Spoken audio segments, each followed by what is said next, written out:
I'd like to welcome you all here to this session on A-412. There may be other people who show up as we go along. This has been an interesting series for me in gathering up the history of all the camps. And I hope you all enjoy participating as much as I've enjoyed hosting the meetings. What I normally try to do is try to go at the problem chronologically. So I'm not sure who the earliest people were there that are here. But I know that Bob and Bill Amelong were the last people there. This camp actually started in 1966. It was first designated 416, and then sometime in 67, it got renumbered as 412, and then turned over to the Vietnamese in November of 68. So it had a very short history. So I'm going to put up a map for a little bit just to show you what we've got.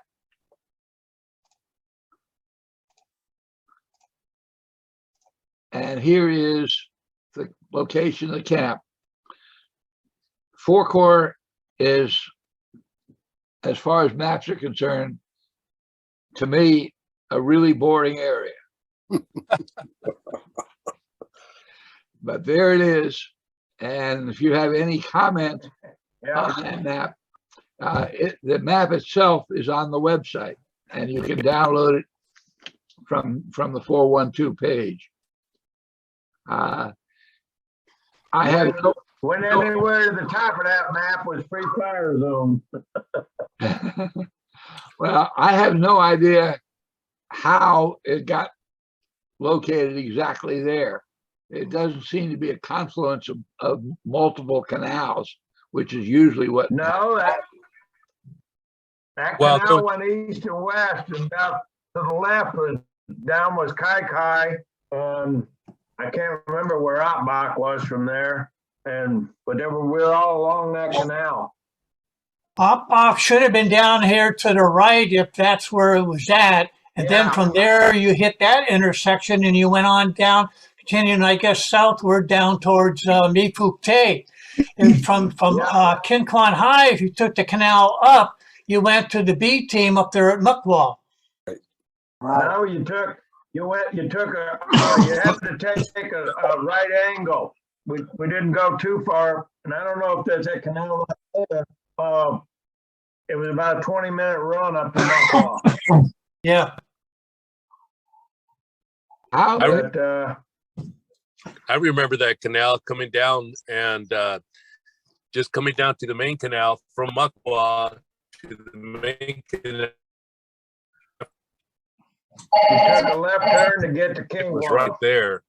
They had to right. And the first time I got there, I remember being surprised by somebody water skiing. They had John going up and down and the canal, and somebody was water skiing on there when I got to the camp. That was in July '68. Yeah. That was our young, I think he was the XO at the time. It was before he went on R&R. And when he came back with that set of water skis. And that's what we used there. He came back with also someone else, but I'm not going to mention that in case someone else might be listening. But he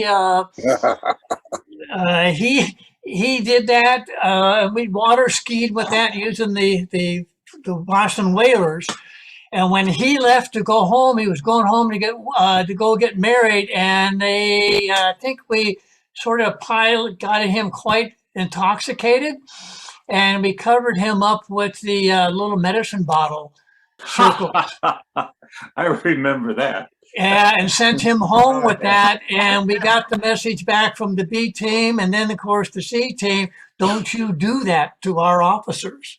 folks. We got a pretty good reprimand over on that one there because we were, the bunch. And luckily, the three guys or the two guys that were down at Oppach there at the old fort down there, they didn't get involved with that particular little mission that we did. But yeah, that's where the water skis came from.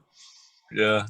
I thought that was pretty amazing when I first got there. I said, well, this can't be all that bad, if you guys are water skiing on the damn canal.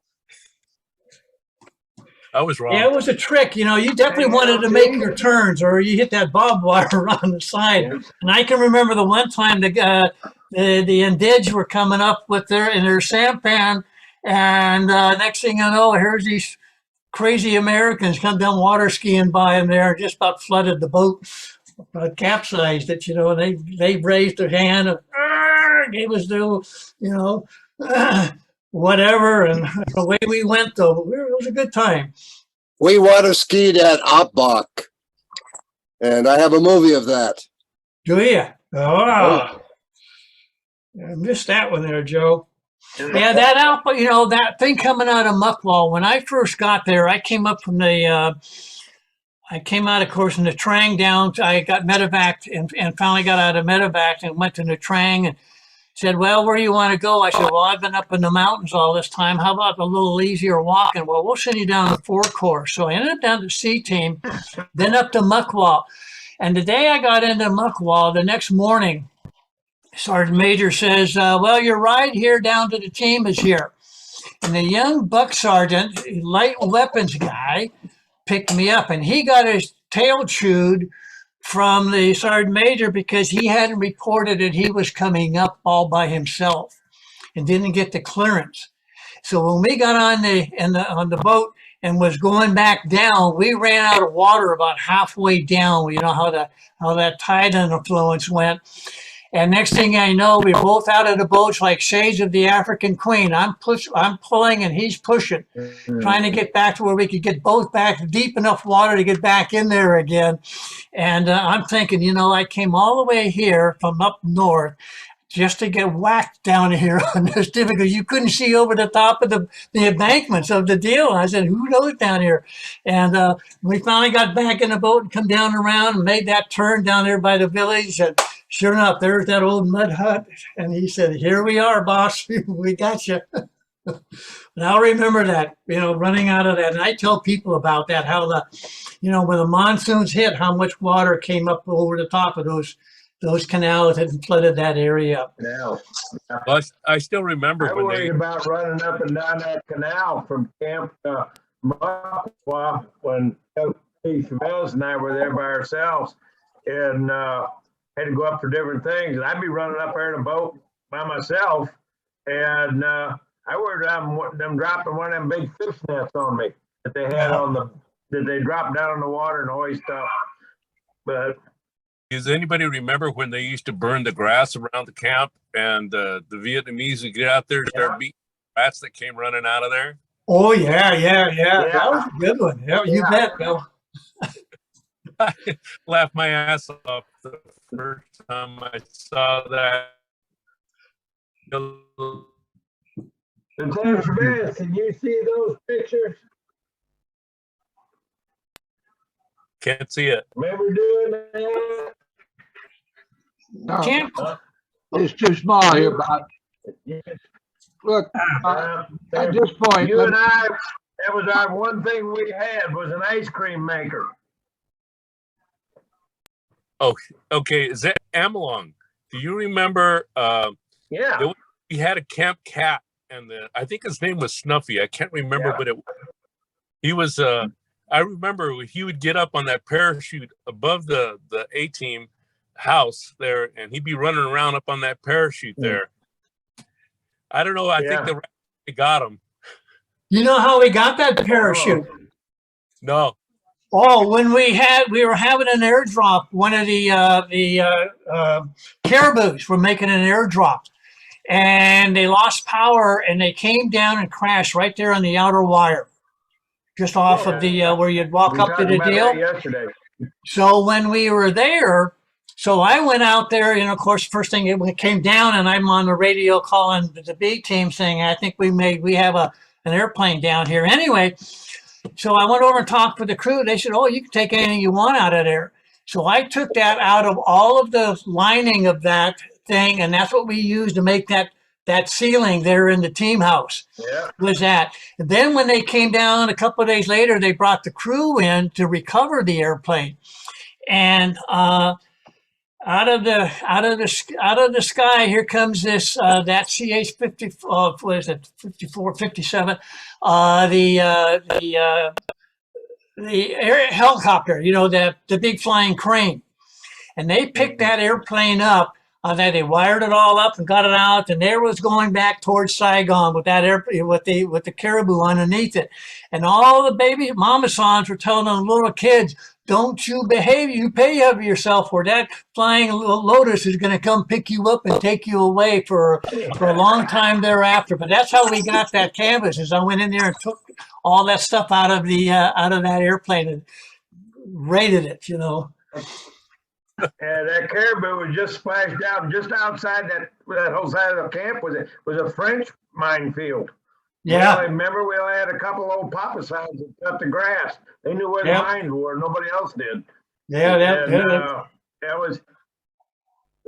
That crew was scared shitless they were going to get in trouble for splashing that caribou.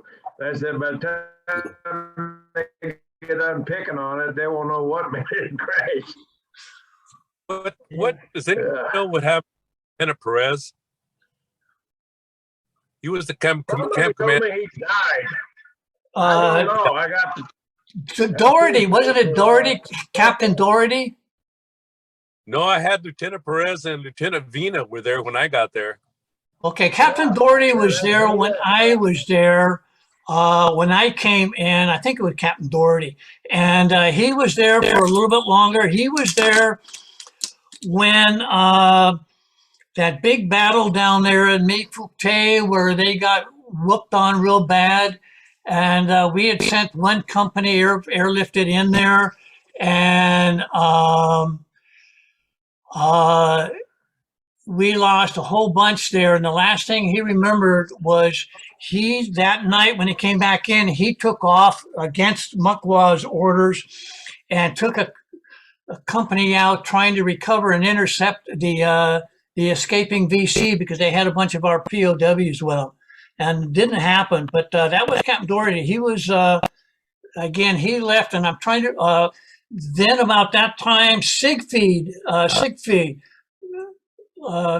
came in and took over the camp. He came in as the XO, and then replaced Captain Doherty. Siegfried was a real big guy. Yeah, because I remember we were out on a deal, and he kept going. You know, he'd fall down into the canals, and he'd come up out of there, and he always wore his shirt outside of his pants. And I told him, I said, "You got to check yourself for those the leeches." And we were had been going on for quite a while, and then I noticed this wiggly down below his shirt, and that big old leech had gotten him up above his breastbone, and he had filled him up so much blood he was actually hanging down below his shirt. Oh shit! And I, really cautioned him because, boy, I said, you can't do that. That'll kill you. Yeah, that crew, that Perez and Vina, they took over from basically you guys. From that picture I've got, we were replaced as you guys rotated out. We were replacing you guys, and then we closed the camp. Yeah. I left just beforehand. They wanted me to extend, and I said, no, I got to go back up to the mountains. No, I there with Perez was the camp commander when I got there, and then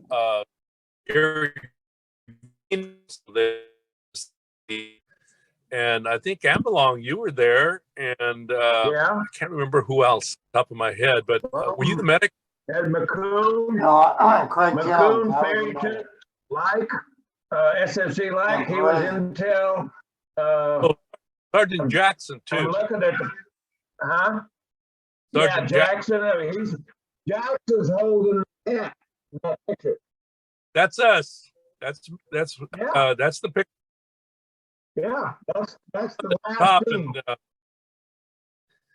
Top yeah, they Farrington and Vina, and you, McCoon, Lake, Warden, Ooh, ooh. Perez on the bottom, and Texas on the cap. I don't. This was a CPO from Oppach on the bottom corner. It wasn't part of Quad, but can't remember his name. yeah, I remember the first trip I took down to Ockbach with Sergeant Jackson. We were about halfway there, and we started hearing a whole bunch of small arms fire. We thought we were getting shot at, and we started returning fire out of the little outboard that we had there. And come to find out, it was our guys that were practicing, or they were doing training up there, and they were telling us to stop shooting. But anyway, we got down to Oppach, but that was the first time that I went down to Oppach and I heard all that small arms fire and stuff. That was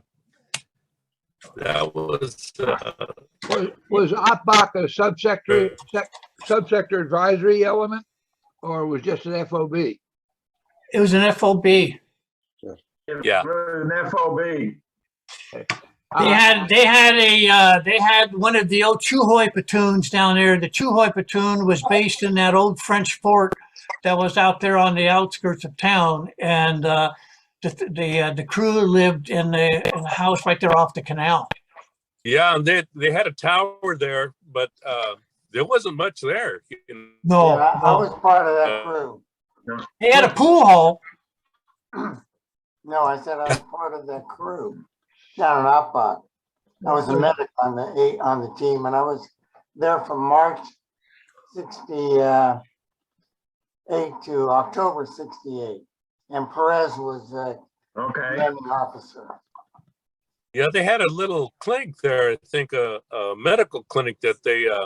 That's right. Yes, And you had the Arvin artillery unit there. yes. Now, was this the same Oppach where the battle in 1963 took place, or is that a different Oppach? No, same place. Okay. Yeah. And I've got a good picture. I'll be sending in to get recorded of Sergeant Jackson. All right. He's standing up there as proud as can be, you know. So I'll make sure he gets sent in on that one there. Look, before I let this go too long, I've got two websites. One of them is called specialforcesbooks.com. Yep. And the other one is specialforcesphotos.com. And specialforcesphotos.com is this website where you sign in and you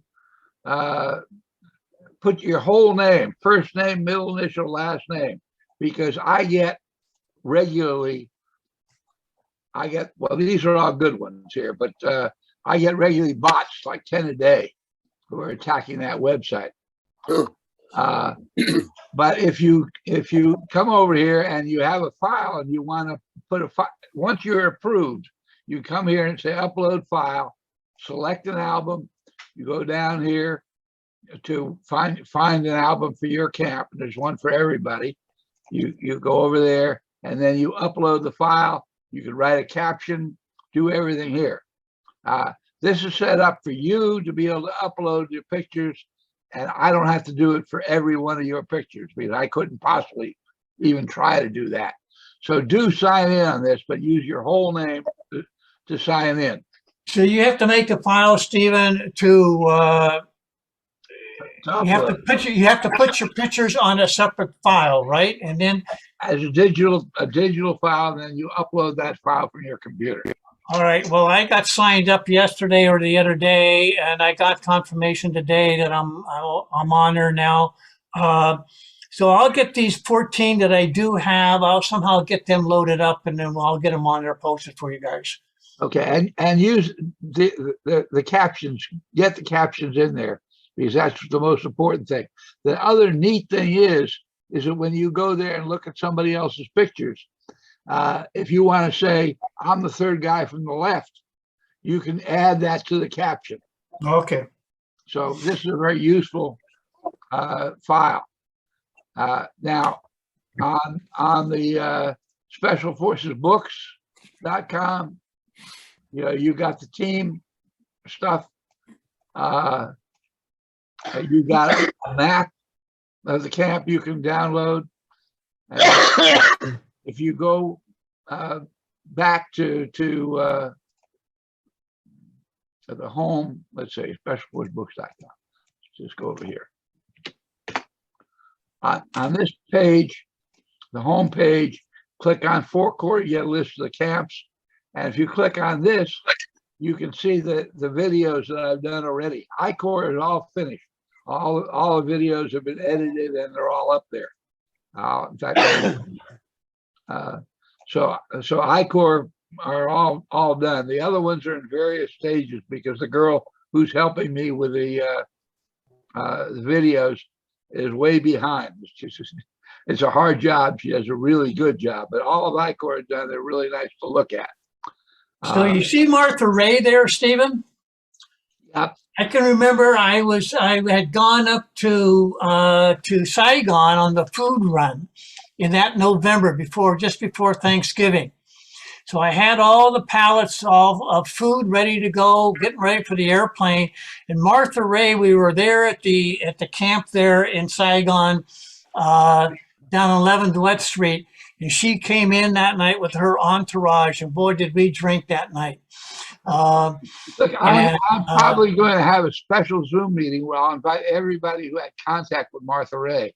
That video over there was just one guy who was her escort officer for a while, and it was just an interesting video. So we put that aside. She ended up coming down to the camp because the plane that I was supposed to come back down with the food supplies got posted because she had taken that same aircraft on her run down to Four Corps.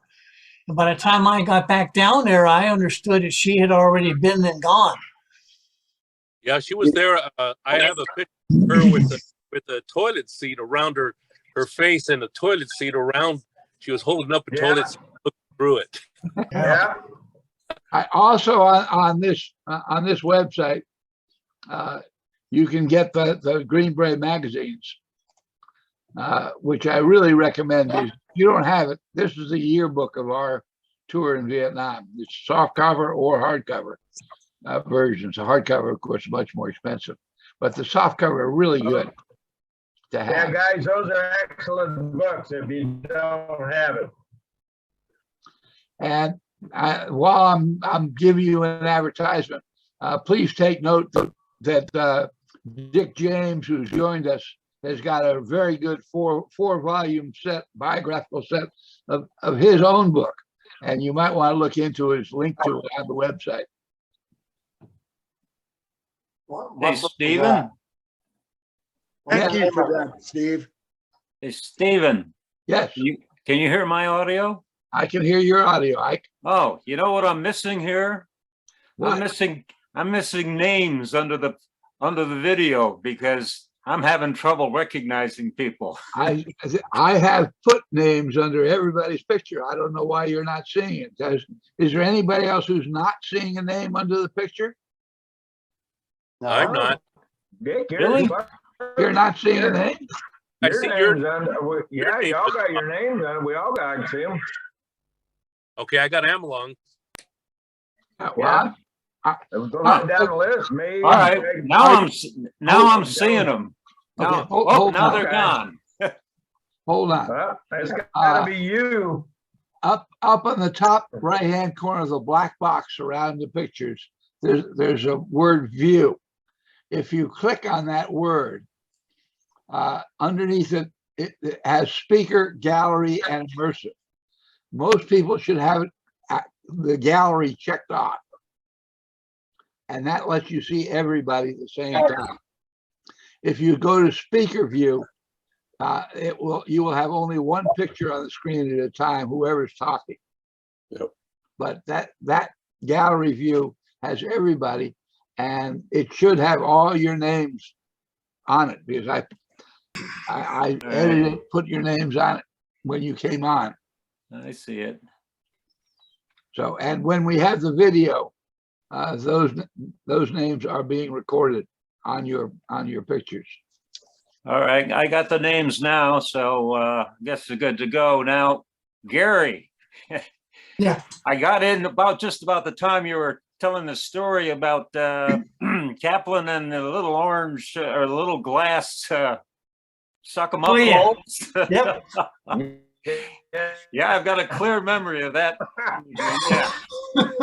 It was a nice going away present. That's right. That's right. You know, he was going to go get married. We sent him off with a with a salutation. Yeah. And I heard someone talking about water Hey, skiing Gary, there on the Lagrange Canal. And I remember Sweaty Palms Peterson. This is the guy I can't seem to locate. He was always scrounging. He brought back a set of water skis that we made pretty good use of. And we actually managed to water ski all the way from King Kwang High down to Opbach. Yep. The amazement of many of the people in their sampans. Yeah, we were talking about that yesterday with Colonel Hairline up at B41, but I didn't let it out that water ski deal started down at King Quan High. We had the water skis before he did. He found out about us water skiing, and he had to get a pair up at B41. I don't show a Peterson at the camp. Who was he? What was his job? Peterson? Yeah. Well, like I said, he was our ace scrounger. I mean, he found everything we ever needed. He went on regular trips with whatever weapons we had to trade off. What was his MOS? Was he demo? I know him as Demo, as I said the other day, but I don't know. We're so used to calling him Petey or Peterson. His last name never registered with me. In fact, he cross-trained me in Demo, so he knew what he was doing. Okay. The only Peterson I find before me, because in that picture. Does anybody else remember Peterson? I remember one of the engineers got. I think I replaced him. And then me or Mike Brown here, little guy, he was the other 12 Bravo while I was there on this picture. But yeah, King Quan had a 416, 412. It had a kind of a screwy, short-lived history in a way. But I still remember when they. Gary, did you remember the LLDB commander there when he'd go up there to Muckwa and he'd get all the, I don't know whether he'd steal them or just get them, but he had all the 275 rockets from the choppers.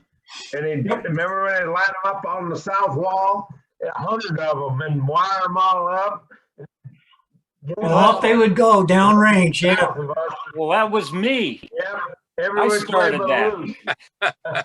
I got all my rockets from. Do you remember Boyce Cates and his L-19 up in Muckwa? Yeah, that's who it was. That's where you got him from.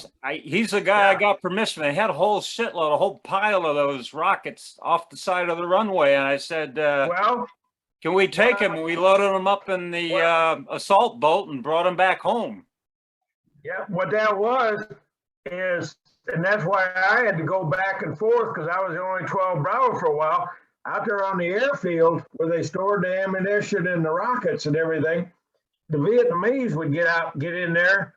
They didn't want the rockets or the ammo. They wanted the boxes, metal ammo boxes and stuff and crates to store their rice and shit in. So they just dumped the shit out. But once it got dumped, the pilots wouldn't touch it.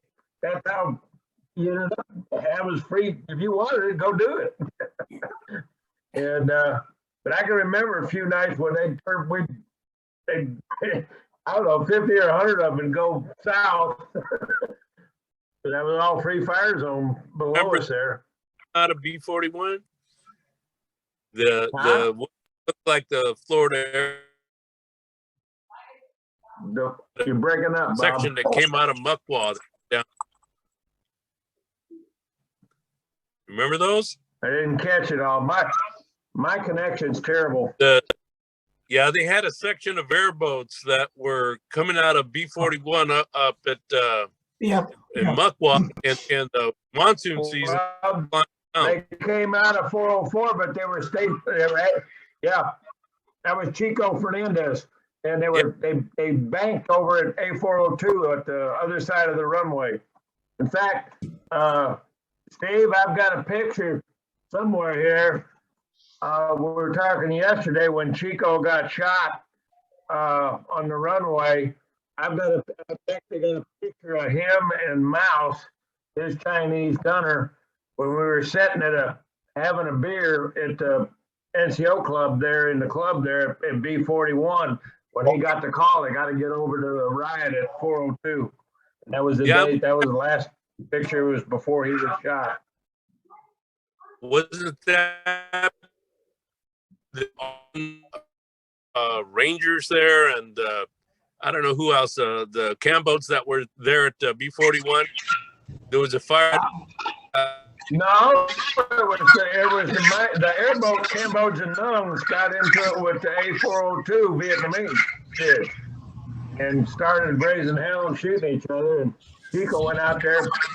Pappy Staggs was team sergeant 402, and he hollered back over before he gets Chico out here to settle, get this split apart. That's where Chico got around.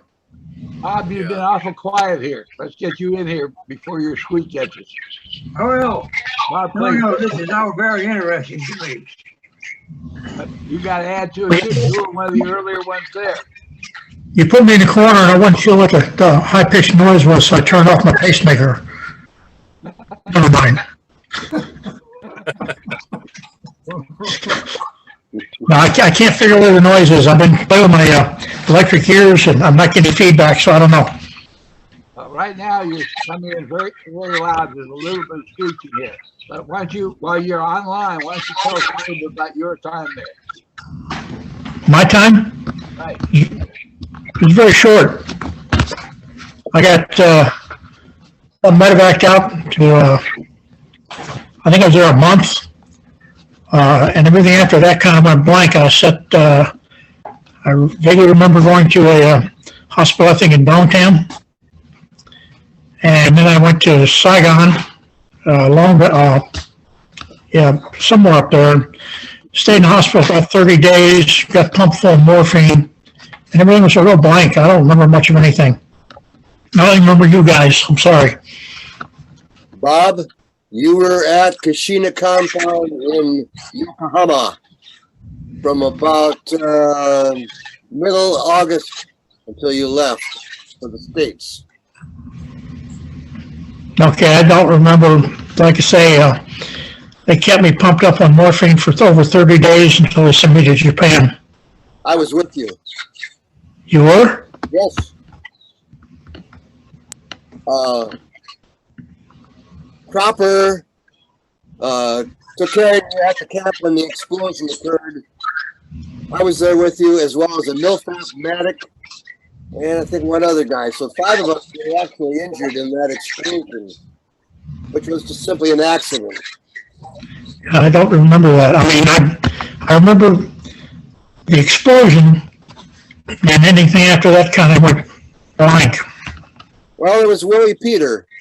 And after you went to the hospital, I had heard that you had actually, they opened up one of your eyelids and some smoke started dripping out. Yeah, well, I know it was Willie Pete because I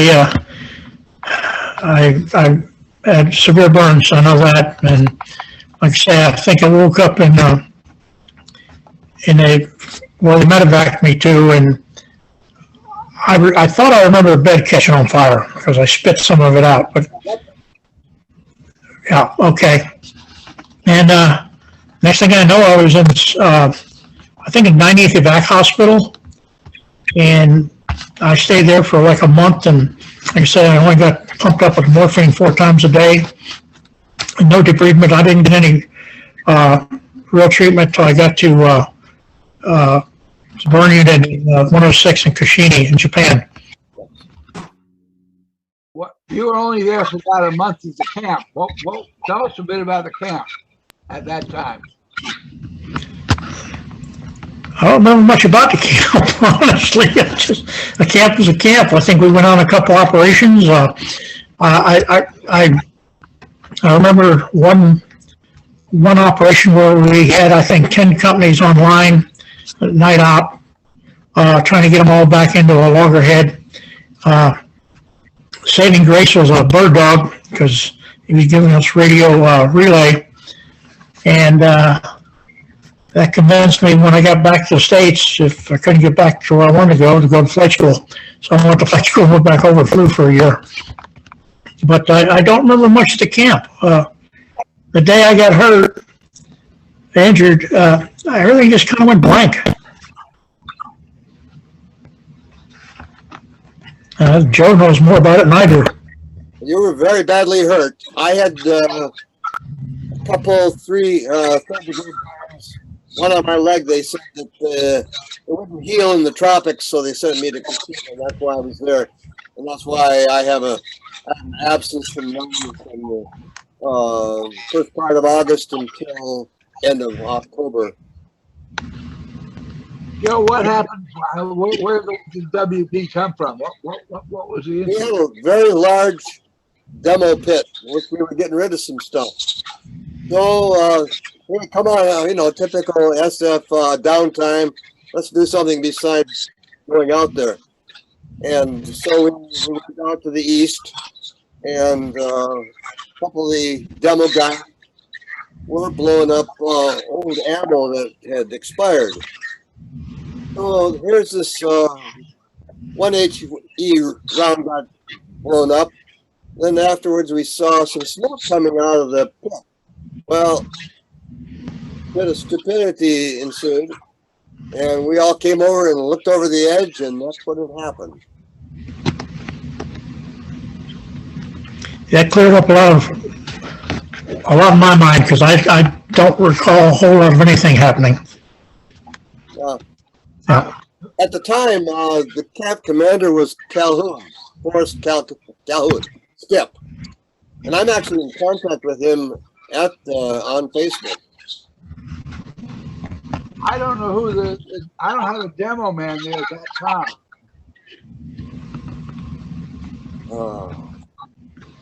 Yeah, I don't recall either. Bill, that was the guy who came before you, Bill Hamelon. That was before me and Brownie. Unless it was Brownie.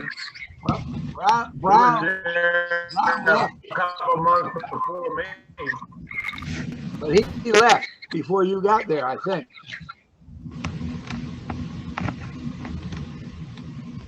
I Was that to me? figured that one out because Brownie and I were in the same engineer class. So, What was the other name you mentioned? A cropper? No, the other Oh. engineer, the other guy. Oh. Bill? oh, Michael Brown. That photograph I had, he's that a little guy with the hat, only guy with a booty hat on. I saw William Brown. You mean Michael Brown? I remember him as Michael Brown. It might have been William. I don't know. We stayed hammered all through Belvoir, and then we went to town. He's Bill Brown. I was later MIA, but he seemed to have left. Maybe there was another Brown there. There was. Bill Brown came in December. It's a picture I have of him. Is he the one who got hit in the neck and got medevaced on one of those operations down there towards the Mico K area? We had that one big operation and a big fight all day long, and the three camps brought their folks in, and then the engineer he got medevaced from there. He had got hit in the neck and got medevaced, and then I know Captain Doherty was still the CO, and he was going to put him in for a Silver Star, but I don't recall his name. But he was an engineer. Yeah, I don't think that was the Bill Brown. This one actually went over to SOG and was MIA in Laos with two other guys in '69 in November. Yeah, I know who that was. Yeah, yeah. That's what time I was up there at Frog with him. Okay. Both Browns, both Michael Brown and William Brown, seem to have gone to, Okay. and both of one was KIA, one was MIA. So you're telling me that Michael G. Brown was also there? Yeah, that's probably the one. Well, there was also Walter Brown. Walter. Was he the African American? Walter? African American. Did you hear me? He was black. No, he was a black guy. Yeah, Walter Brown. Okay. There we go. Yep. He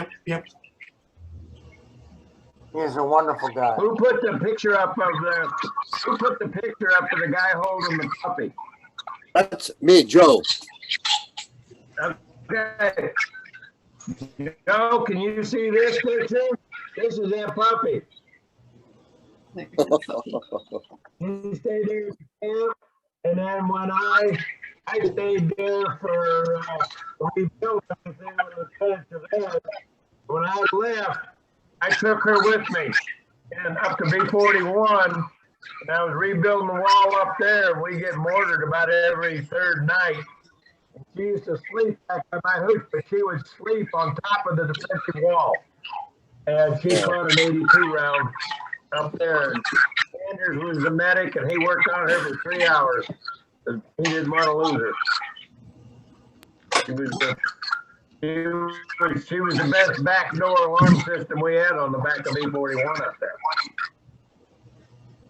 Bob, I'm going to turn your sound off again, but you want to say something back in anytime. Thank you.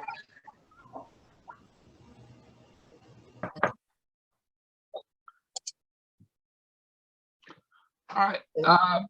Okay, I found a Michael Brown, and you say there's also a Walter Brown that was on the team. Yes. What did he do?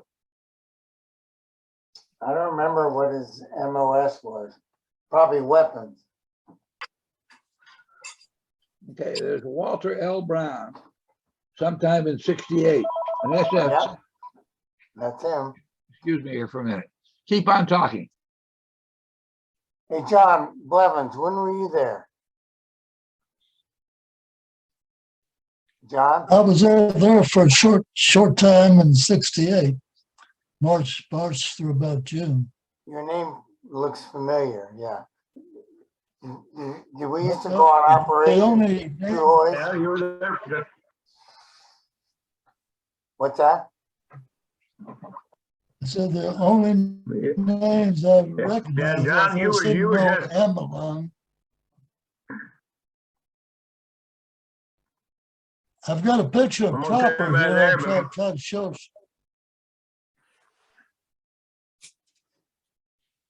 Almost everybody here but me, Chavez, and McCoon were before us. I don't know where Carl's at. He said he was going to be on here today. I was there in '68, '69. Got shot in '69 in January '69. But I was there for the camp turnover too. When we turned it over to the Vietnam. You and I. Yeah. And then they left you and me there. Yep. To finish that bunker system I designed. You were liaisons, I guess they and called we it. Just stayed, yeah, liaison, whatever they called us. You remember going on the hunter killers rides out there, and the day we got into it, and you carried that. Everybody else carrying their M16s or car 15s. You had to carry that damn carbine. You were in love with that M1 carbine. Yeah. You remember what? I can't remember. We were sitting around inside the team house, and we were playing poker. and or AC Doocy or something like that. One of the guys lost like $300 or $400, and I we're forget what that was. We only had a kerosene lamp because they had to shut the generators down. yeah. Wasn't Yeah, that was a that big chaplain thing. that came We played- down I don't know who what that he card got game was. got weathered in or whatever it was? He was that chaplain, and we were sitting there playing, and we'd all sit there in our shorts, no t-shirts on, so we get good hot and sweaty, and then you'd reach across trying to gross him out, and he ended up taking a whole bunch of the money, I know, from folks. Yeah. Remember when they had the I was there for only a 45 short time. sitting laying there on the bar, and if a rat ran across, there were sandbags on the wall between the steam room and the kitchen. And if a rat ran across them sandbags, if you could grab that 45 and kill a rat, you got the money in the pot. Hey, Amelon, do you remember I don't cutting know. Mina's arm? Remember he had the big giant boil on his Yeah. had a packet or Yeah. something? Yeah, we were. Yeah, I got a crazy picture of Ina. Here's a picture of Ina, and it was right after that picture. I don't remember where we were at. There was a, I don't know, news guy, NBC or CBS, whatever that is. For some reason, Vina and I were there, and they were interviewing him, and then they turned around and interviewed me. Being a young dumbass or smart ass, however you want to put it, I told him right there and then, I said, what the hell? Why don't you give this country to the people that are fighting for it, the VC? And that's the last time they would let me near a microphone. And Vina just about died. Yeah, remember when we had the movie, for a few dollars more, and we put the big sheet out that made the big screen, and we showed that movie that one night to all the troops? Does anybody remember that? Nah, well, you were before me. Yeah, me I too. remember them showing the Ballad of the Green Beret, with John Wayne, and we were all laughing at the movie.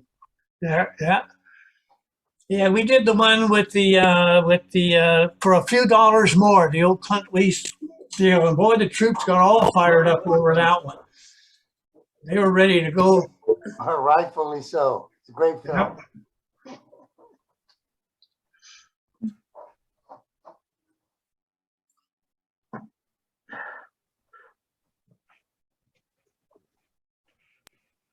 Yeah, there it is. I remember Carl McCoon, just I guess I talked to him about every 5 or 6 weeks, and he's up in New Hampshire, New England, and because he was in the 10th with me, but he was he'd been having some rough times here lately, and he's living by himself now, and like a lot of us are, but he's still hanging in there. He's a little bit uglier. Shooting up there at the gun club, he stuck his head in the trap house. That crap caught him from one ear to the other. He got about 200 stitches, so he wasn't no pretty dude to begin with, but I don't know. Another medic that I don't have in this picture, maybe, would you know, do you remember Peter J. Noon? Peter J. Noon. He came in country with me, and then I don't know where he went from there. He ended up over in Batoles, and he ran over a German lady, and then that was the end of his career. But I remember the days, LT, you and I sitting there. Now our highlight, I don't even remember where we got that ice cream maker, but we used to crank ice cream. It was just you and me. Do you remember doing that?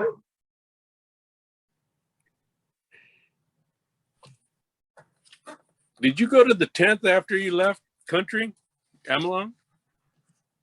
No, I was down at the boat site, and I got damn near blown in half in June '70. And then they backed me out, and nobody expected me to, because I was heading the boat site up at, I was up onto the Navy up on the Vente, and I got to down to Canto, and then they kept me in Saigon. When I got stable enough, they shipped me to Japan.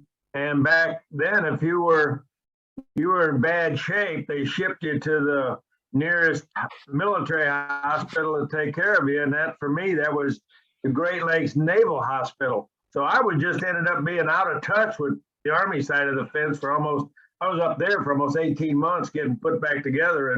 And I had an old veteran, I told this yesterday, but I had an old veteran there. And he said, Tony, when they're going to review you for disability, if they use the word temporary in any shape, form, tell them to go stick it up their ass. And I did. And I went in and I got on the phone and I called Mrs. Alexander. And I just told Billy, I said, get me the hell out of here. And she sent me to Bragg. And I was out of there in 3 days and went down to the Bragg, and I was in the 7th. But I was only at Bragg for about 9 months. And I came down on orders for 1st Battalion Forward SFD Europe over Batos. And I just fell in love there, and I stayed there till they run me out. Then I came back to Fort Devens. Yeah, was at Fort Devens after they actually wanted to make a sergeant major out of me. Believe that. Did you go to Zama in Japan? Until I asked. Yeah, when I got up to Camp Zama in Japan, I was there for 3 months, and when I was getting ready to leave because my rotation was coming up to come back to the States, the guy called me into his office and it told me that, I hate to tell you this, but all your time in the hospital in Japan is bad time. You got to go back to Vietnam. So instead of coming to the States, they sent me back to Vietnam again. Yeah, I remember guys doing that, and I was screwed up enough to where no, you're just waiting for it to get stable enough to put you on an airplane and fly from Japan to somewhere in Anchorage. There was an Angel flight, I guess they called them. It was a I don't know what kind of plane it was, but it was all us guys on there on stretchers, and that was a long airplane ride. I remember that, and then I went down to Great Lakes. I remember that ride because we left in pajamas and cotton slippers out of the, and we were in the plane. They had a big elephant hose blowing air conditioning into the plane because it was so damn hot. And when we got up in the air, it was raining on us. The condensation, all the water was coming down and getting us wet. And then when we landed in Japan, there was like 2 feet of snow on the ground. So they had another big elephant hose blowing hot air in there. So that was a hell of a ride. And then they wanted us to they were fly us from there to Camp Zama in helicopters, and there was so much fog they couldn't get them in. We had to take a bus. They took a bus over to Camp Zama for the hospital there. Anyway, I don't know how I went from the airplane to the hospital because I was still pretty screwed up. Yeah. That's when I was in the hospital there when they were checking me out some more, and I had a piece of shrapnel about as big around as a pencil lead, about 1 inch long, went straight in my left ear. And they looked at it and they pulled it, and they had to get a surgeon, and they pulled it out. And he said, "This has gone about a 1/2 inch farther, you wouldn't be here." Ugh. But for whatever reason. What strange for me is that when I got into my hospital bed, I looked over 2 beds down from me was the pilot of the Huey that he got shot through the legs the same day that I got shot in the arms and stuff. So we were 2 beds apart in Camp Zama in Japan. I couldn't believe it. Well, when I got blown up there in Colorado at 404, and they couldn't get a medevac in, and the gunships we were running with, his call sign was Outlaw 66, and he said, "Shit, screw it, get him over here and I'll fly him to Canto." as Blue, the medic, he said he ain't got much time. And he flew me down and then went on. And then there was about, I don't remember how many years later, I was at one of the main reunions. It was at Bragg. And he saw me and he came over and he said, "Do you remember me?" And I said, "Not really." And as soon as he said Outlaw 66, I knew, because that was on the nose of his bird. And he said, "Yeah, I flew your ass out of there. Nobody expected you to come back." You know, God works in strange ways. those medevac pilots gave me a card when I got medevaced out. Gave me a card with his name and crew chief on. I still have that damn thing. I'm gonna walk away for about 5-10 minutes. I'll be back. Hey, Gary? We couldn't get a medevac, and when Outlaw 66 said,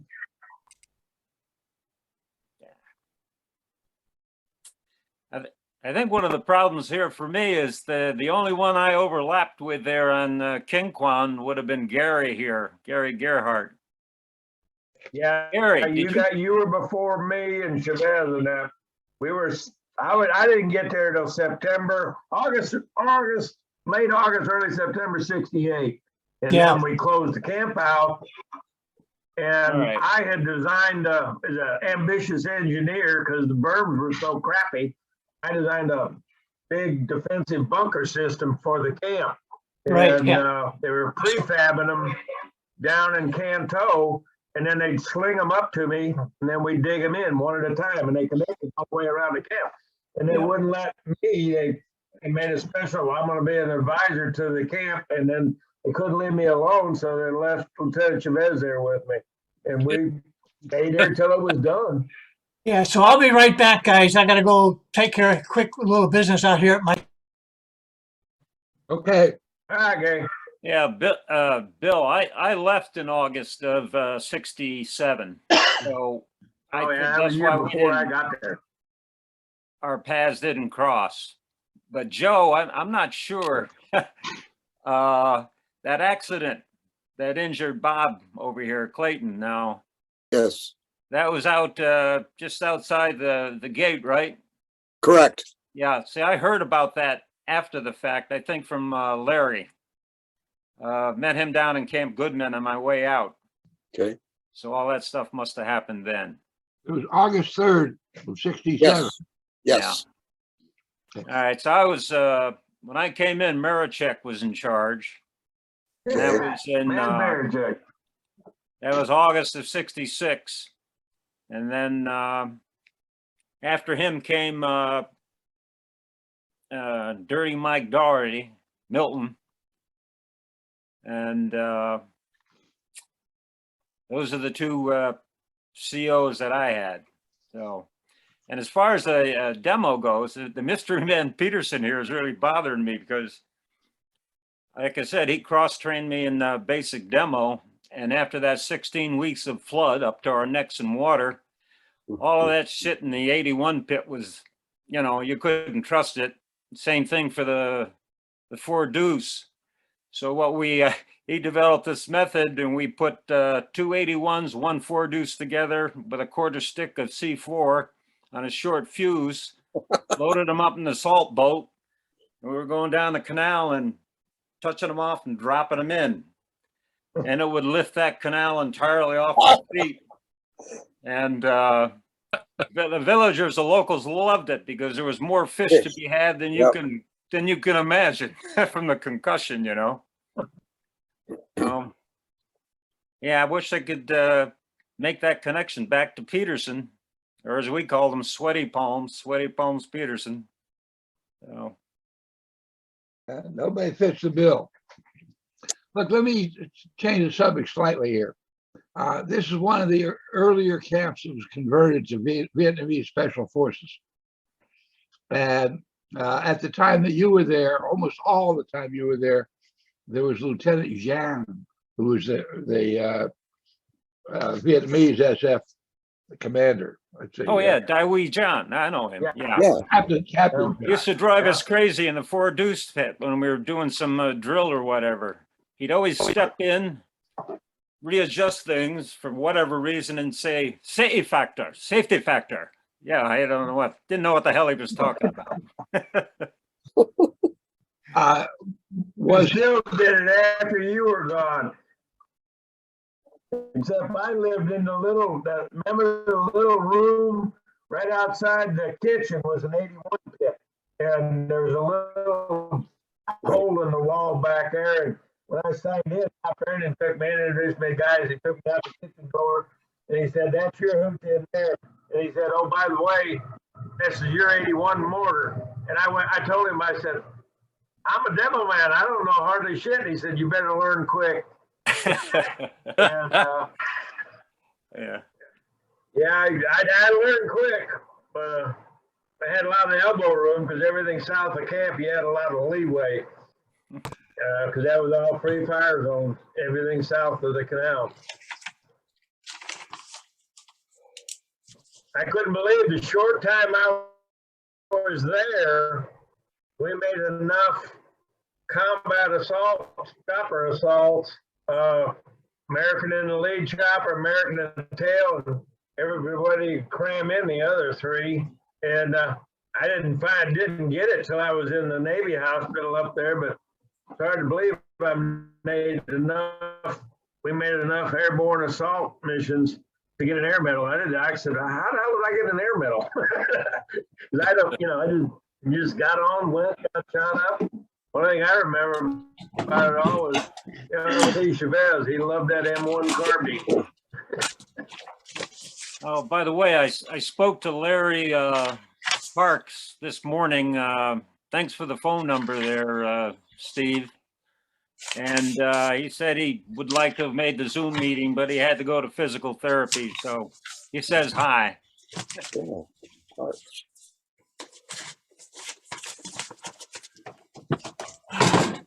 Okay, there we go. Had some septic guys coming to pump up my system, so for the year, had to go take care of them. I had one of those on board today myself until it started raining like hell. Oh man, it's just been raining up here for the last 3 weeks, and it's just continuing for the next week or so. It's all of about 56 degrees today, so we're going to get up to maybe 60, so that's going to be good. But fall's definitely hitting us here. Gary, where do you live? I live in Palmer, Alaska. Oh.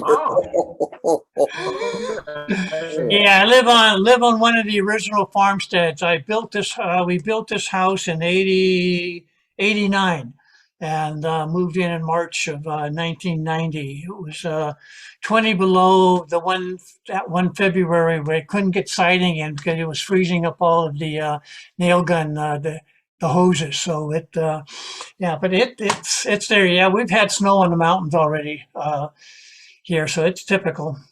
But I watch the Dall sheep out of my dining room window, so I'm right there in the middle of.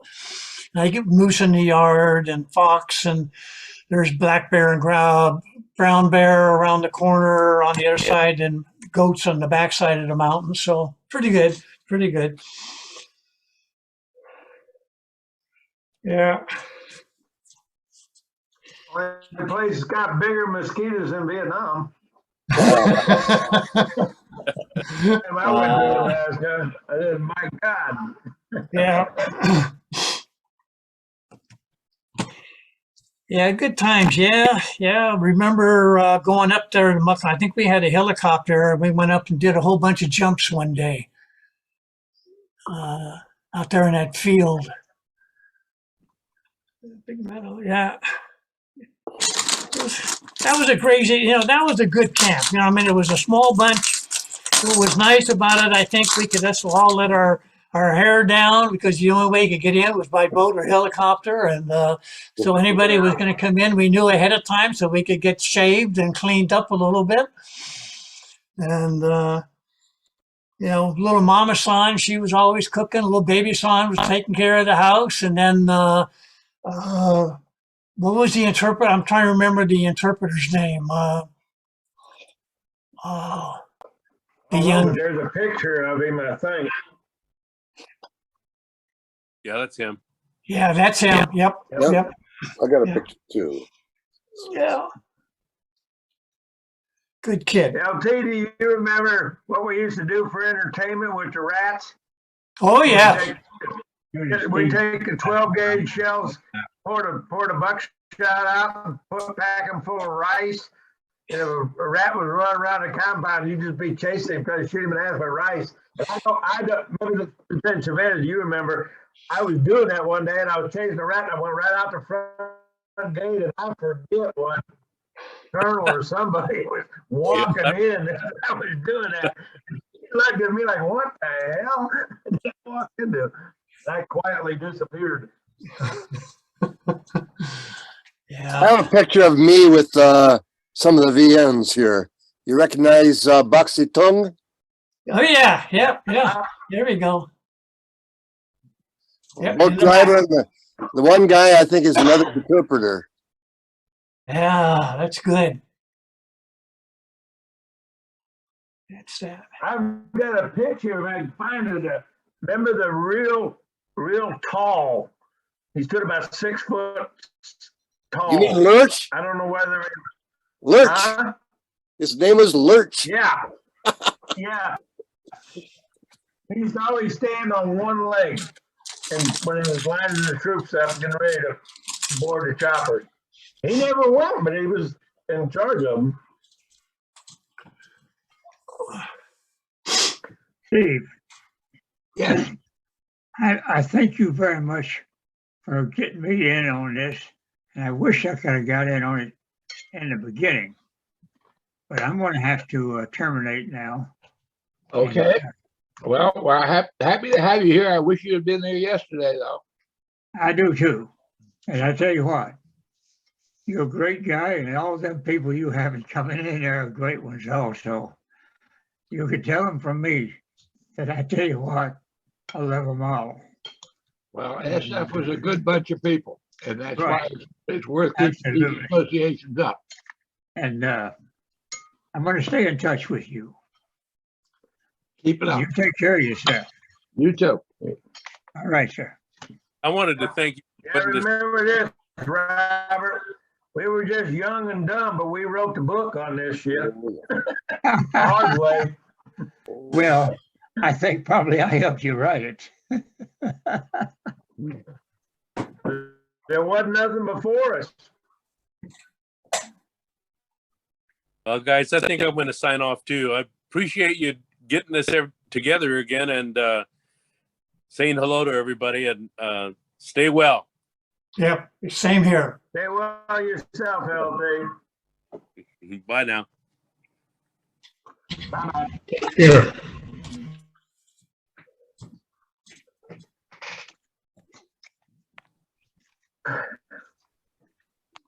One question I have.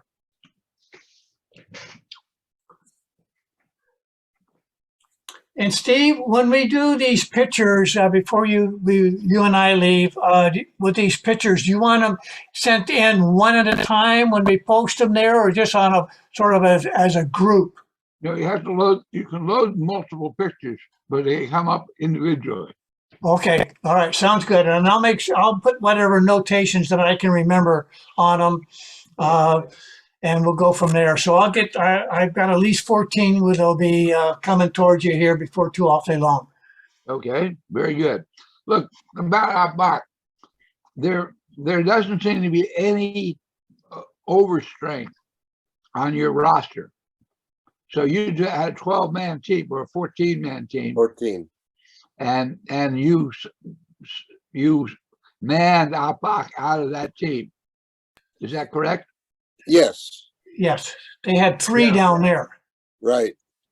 So And there were MILFAP medics at both sites as well. so you had one medic down there. You had one officer down there. Right. Well, sometimes two. Well, wait.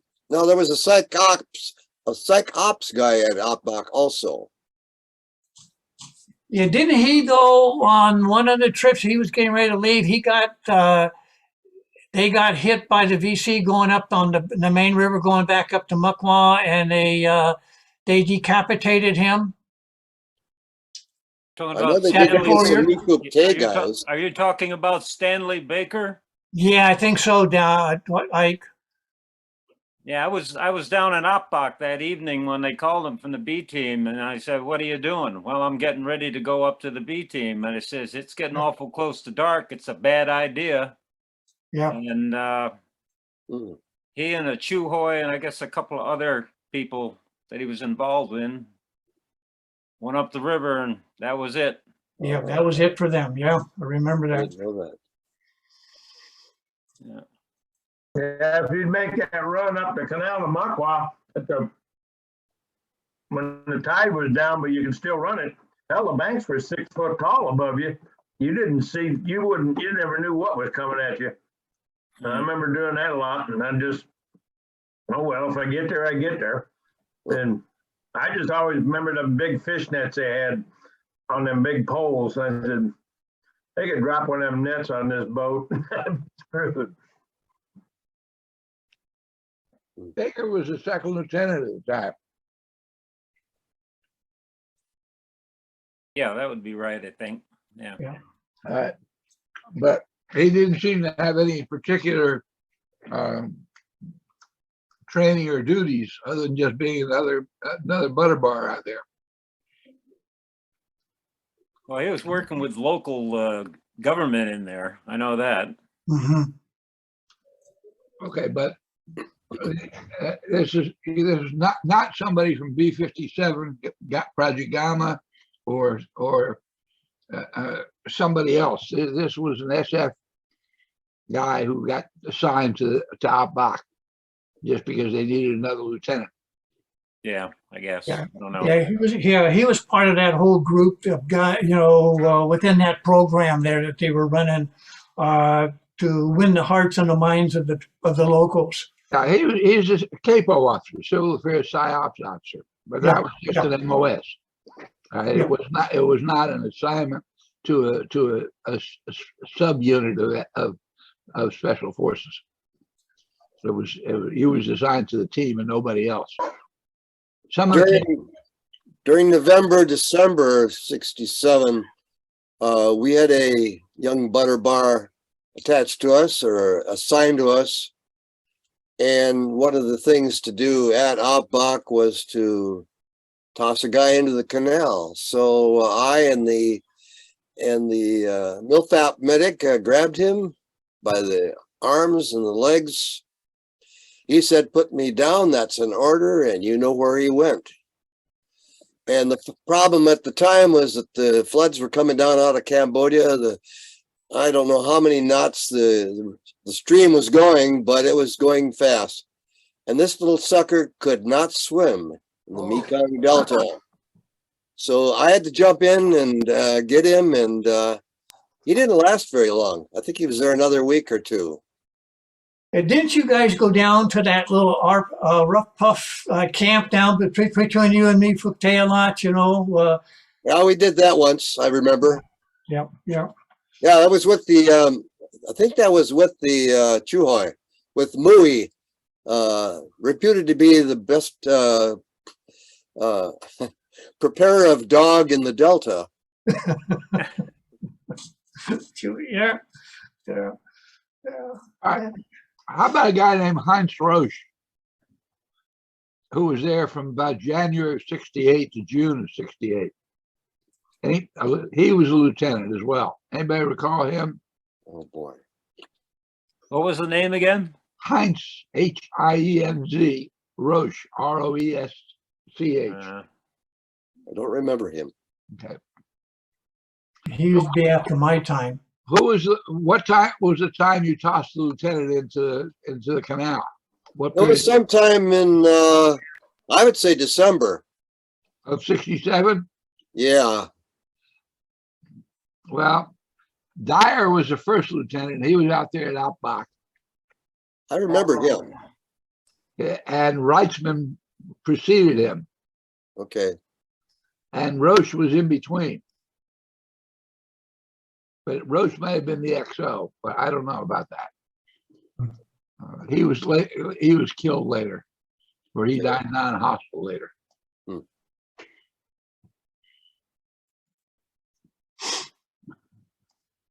So, Gary, Yeah. anybody heard from Kaplan at all? No, no. No, I have not. To be honest with you, I have not. Kaplan, I talked to, and I had an email for if anybody wants to harass him for not showing up. Yeah, well, speaking of psyops. I don't know. So I see behind you, Ike, some bows on the wall there on the ring. So you a bow hunter? Yeah, every season. Ah, This is old stuff here hanging on the wall. I keep the new stuff in a better place. okay, okay. Yeah, I'm a regional rep for Safari Club International. So some of my functions there. So you ever attend their big convention? Say that again? Do you ever attend one of their conventions? No, no, no. The big hunting show? No, No. no. So what's your primary hunting? Pardon? Oh, What do you no, hunt? no, the only thing I hunt is venison, deer. Oh, okay, okay. Yeah. No. Yeah, I'll be down in New Mexico here in December hunting elk. Yeah, well, Lucky Mill Queen used to tell me a lot about what goes on in New Mexico. He lived down there in Ruidosa, then he moved to Capitan. Yeah. He passed away here a couple of years ago. So he was Joe, do you remember him? Yes, I do. I Yep. was with him at Ahatian for a short time, and then we both moved and ended up in Quan. Oh, all right. So you were the Father Hua group there? Ah, gosh, I don't know. Yeah. There's Well- a picture of me and him with the same nurse and a young guy in the Green Beret magazine from, I don't know, July, August, 67. Mm-hmm. And what if I don't have a picture around here someplace? Was it Hatien where he got caught in some kind of an LP gas explosion or something? He was injured over there, I know that. That I don't recall. Hmm.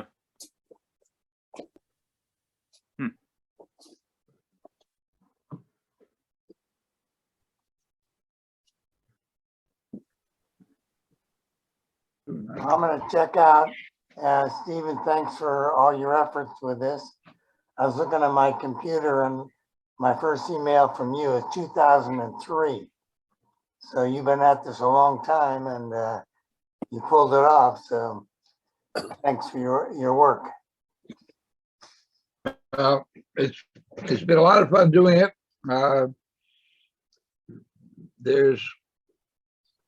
This is the things that you've been recording here today are part of history that nobody else is really covering there. Although Slurper's done a pretty good job in his books on day-to-day operations.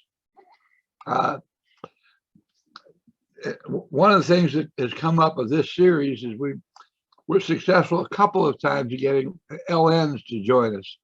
And because they were there sometimes longer than any of the Americans, sometimes their input is really very interesting to compare. An interpreter who might have been there for a year or two, or a nurse who was there for the whole history of the camp, they've got a lot to add to the picture we had. There's no history books that talks about all the pets you had, all the people who work for you, the interpreters and the nurses and the housemaids, the quality of the food, the trading that went back and forth, scroungy, if you will, for food, and the enterprise. I think Special Forces produced more VC flags than the VC did.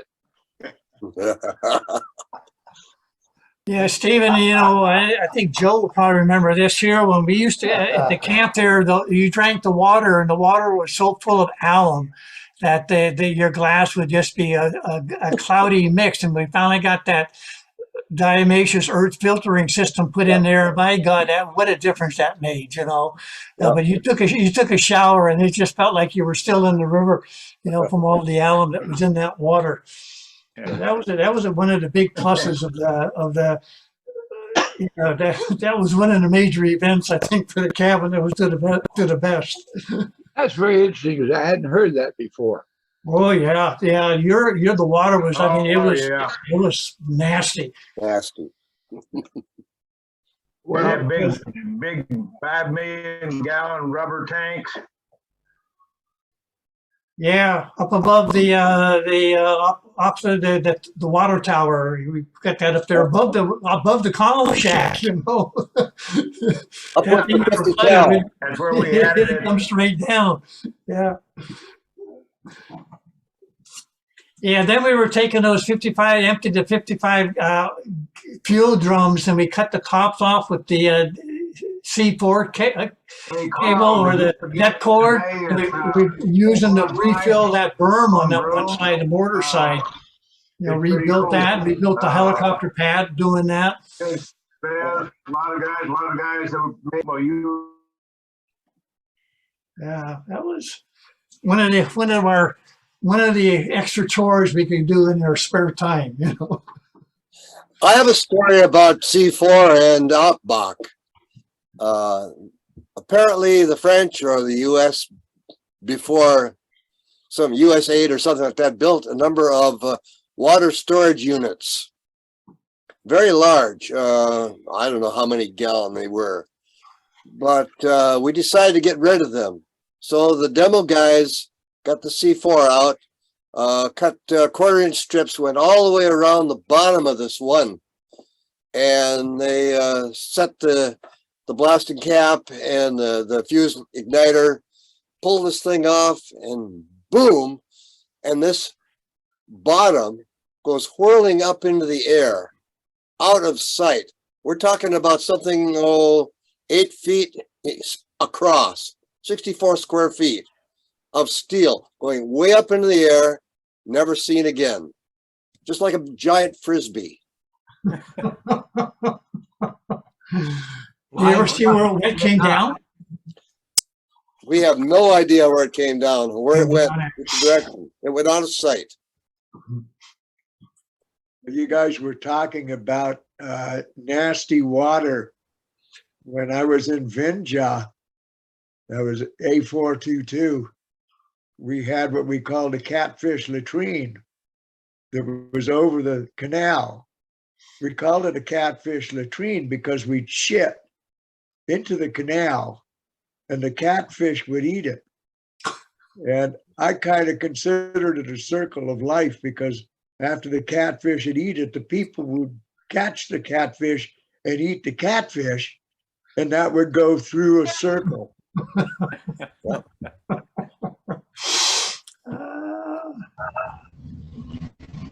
Yeah, and I remember when Doc Burns, Boxy Burns, everybody had to get that GG shot, the Gamma Goblin shot. Remember that? Yep. And Boxy, I think, was the only one who got sick beforehand. And we got that shot, that big old, what was it, 10 cc's, 5 in each cheek. Yep. That cold, heavy, I remember that one. Well, he ended up at Kashina at the same time Bob and I and the Milfap medic were there. Oh, really? Yeah. And Yeah, I remember. He was as gold as the ring.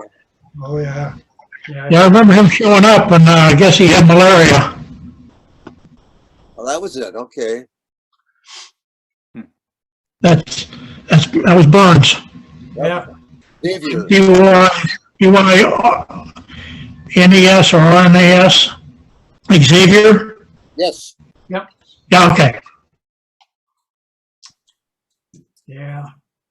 Yeah, I learned a lot from him. He was all right. You know, he'd come on, go give me a hand there in the dispensary. And those people would come in, you know, and as long as you were smiling, he ran out of, you know, stuff to deal. He'd get the sewing on them, cleaning out, deep breathing and cleaning out. As long as you were smiling, they smiled, you know, it didn't seem to bother him that much as long as you kept laughing.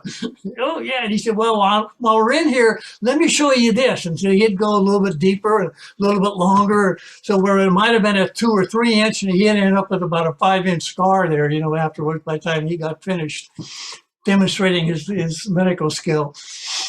Yeah. Gary, do you remember an event that took place? I don't know, must have been like February, and 2 units had gone out of the CIDG and they got themselves into a crossfire. Yep.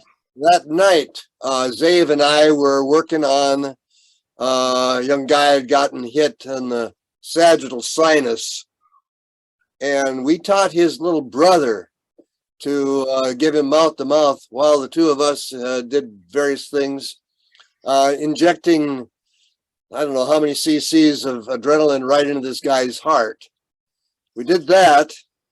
The next morning, there was another guy that had gotten hit in the penis. And so, of course, you need to catheterize somebody when you do that. Yeah. And so I proceeded to get going on that job. And boy, did his eyes turn around when I started going up his yanger.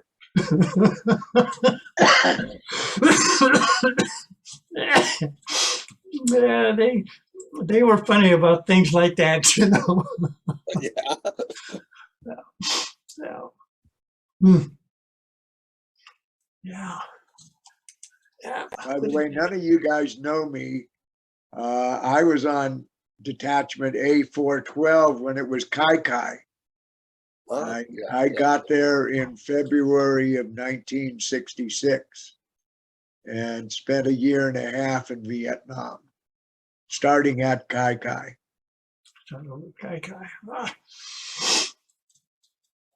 Yeah. In 4 Corps, every time they change the B teams, they change the numbering system. Got really complicated. Go ahead and talk.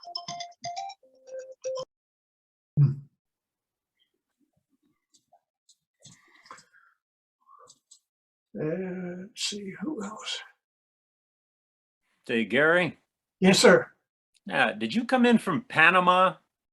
No, I came in from over from Laos.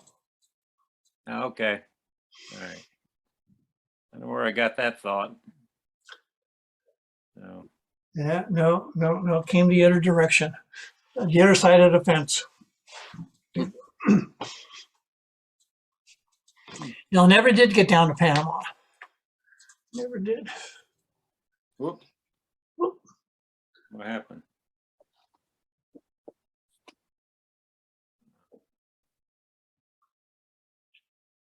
So it looks like we're back at the map, Steve. Yeah, looks like.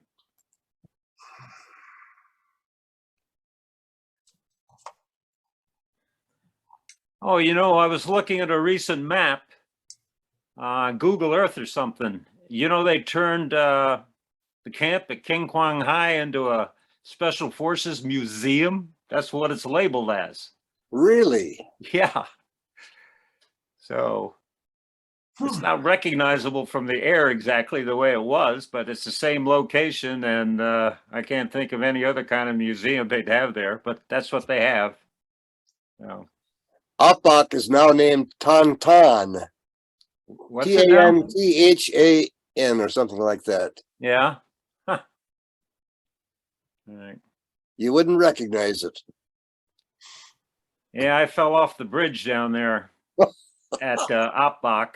I don't know how I missed all that concertina wire in the bottom, but I was down there. The ground was higher there, and we began to take turns because our feet were getting so damn rotty during the 16 weeks of flooding. So it was my turn to go down there, and I saw these guys fishing from the top of the bridge and went up there to see what the heck was going on. They were not only fishing, they're drinking a little bossy day. Well, I got into that, and I don't even remember anything till I hit the water.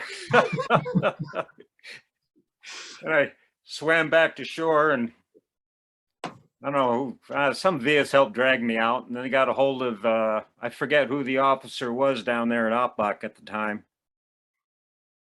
but I woke up in the cot in the back room. Took me a couple of days.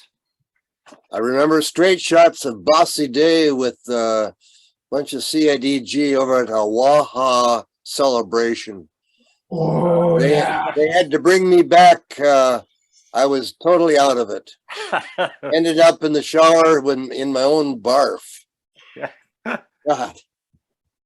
You know, that was the deal. You know, you started off a function or a party, and, you know, they'd have ice. Of course, you got it from the village there. And, you know, it came out of that same river with the stuff that was being made.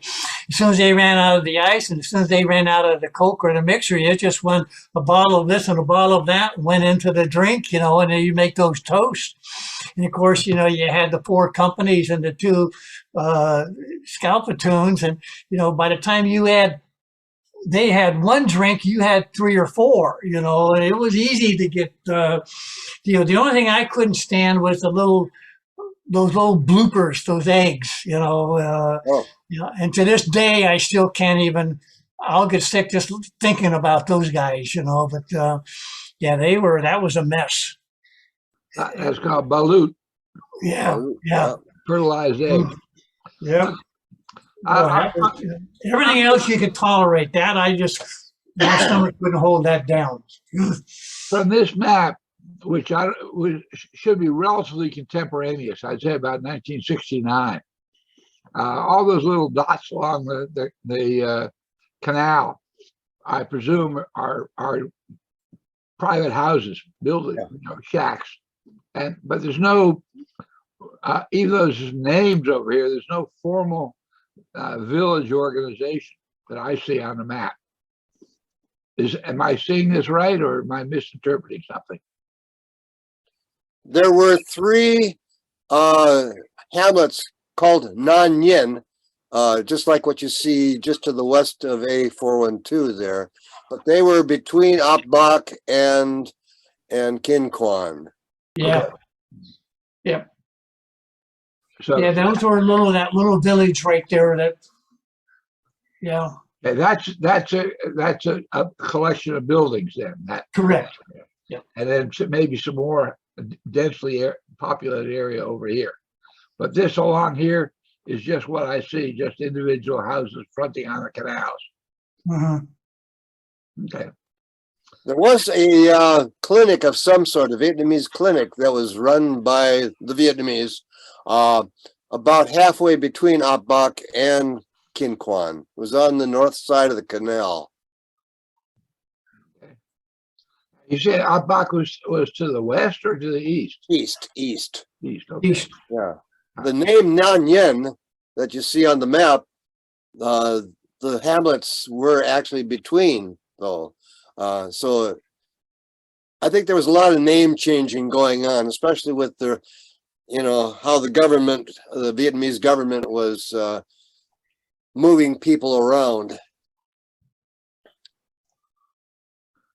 So Nan Yen 1, 2, and 3 were between Apbach and Kinquan. Okay. Let's see.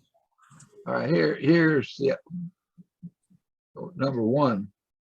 And going over here is, I guess, is where Apbach would be. Yes. Okay.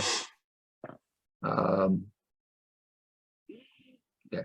Now, were you this circle I got for the camp is crossing the canal, it's over the canal. You had to be on one side or the other. We were on the south side. South side. Okay, so I should have had this a little bit further south. Yeah. So it's completely on this side of the camp.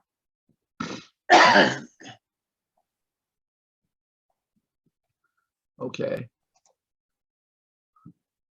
And did the helicopters land in the camp or just on some open area outside? They were landed right on the side of the canal. We built using those 55-gallon drums. We filled those and we made a helicopter pad just outside the gate, the main gate coming in, adjacent to the generators, where the 2 generators were, and the 4 deuce mortar. So you built a pad on barrels. out of barrels. You had to get it raised up. So I don't know. I can't remember how many barrels there. It was pretty good sized pad though. I think. I don't Was know. it a floating pad or was it? No, it was solid. It was solid on the ground. Okay. And we filled them up with with the mud. We took the mud and put it, or the dirt, filtered them in there, and so the helicopter would land on that pad and come on off.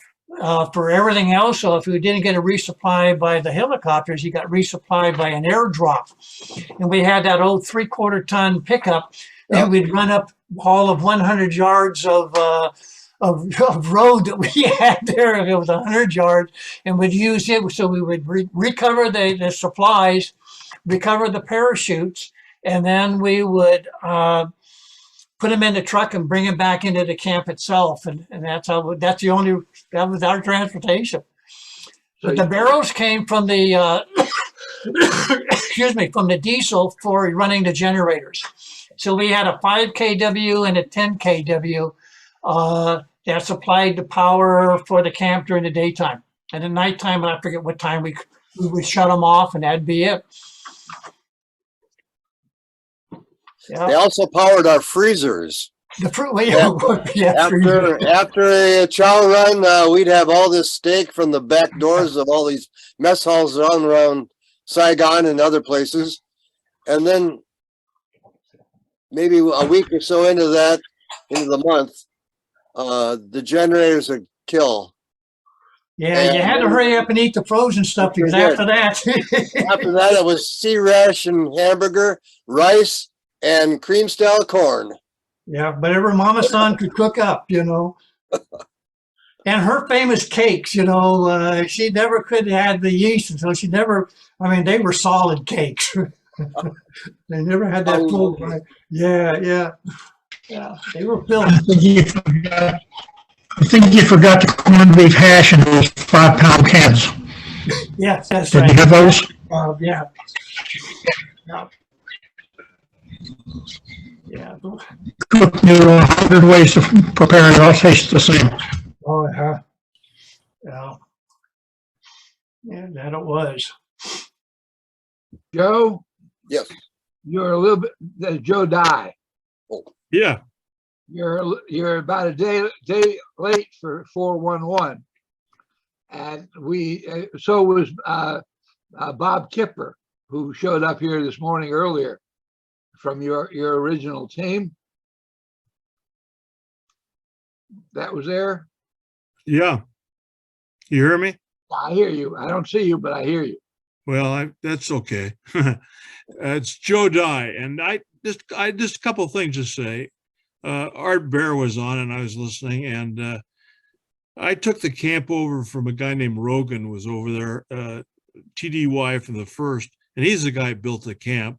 Let me make an explanation to the other people here. Joe brought in the first PCS team to A-411, or at that time 424. So he was really yesterday's camp, but he's going to tell us here, and we'll keep it. Well, around. I've been a day late and $1 short a lot of times. So, but anyway, Rogan built the camp. I came in September of '64 with a team from Bragg, as you say, the first PCS guys, and Parks Hauser replaced me, and then Art Bear replaced Parks. And he was talking about the lady coming. That was Dickie Chappelle. Yes. And he was talking about the guy, Frank Scotton, who Frank was in there with Phil Orbisky and all those guys that were doing the motivational indoctrination. Frank called me this morning. I had called him last night, and I'm in touch with him, and I'll put him together with Art Bear because he's in Virginia right now. Yeah. Well, if you talk to Frank, tell him Joe Dye says hello. Okay. He was a great friend, and Phil Orbisky was part of that trio, and it was a good time. But anyway, I just want to clarify that stuff, and I have nothing else to say. I'll just listen. Well, I'm glad you came in. I wish you were here yesterday, but you'll do here. Yeah. Let's see. You were telling us about the culinary arts of your cook over there. You want to continue, Gary? Oh yeah, you never sometimes, during the holidays or during the special events or whatever, you get invited to the inner meal presentations. You're never quite certain what you were going to eat. What puppy got lost, all of a sudden was no longer seen in camp, you knew he was part of the meat bowl, and, what field rats that you had, there'd be some of that in there. So you never quite knew. And I can remember going out on the operations, you'd go out and boy, if you caught yourself a big snake, boy, that went in someone's backpack and brought back to camp. It was, there was, yeah, it was always something else. There you go. Good, Joe. Yeah, you got it. Yeah, you were always coming back with a new culinary design. But yeah, Mama San, she was always, she'd take what we gave her and she made up a meal 3 times a day. It was always amazing what she could do. And big smile on her face. When you complimented her, she was always a big smile on her face. But yeah, frozen stuff, fresh stuff, it went right quick. You had to eat it right away. Then it became canned stuff. And I don't know how many banana fields we raided as we were out on a patrol or something else. You raided just about everything else that was going on. The ducks, you snatch a duck or two, they'd get them. Yeah. It was good eating. You didn't lose too much weight, but you didn't gain any either.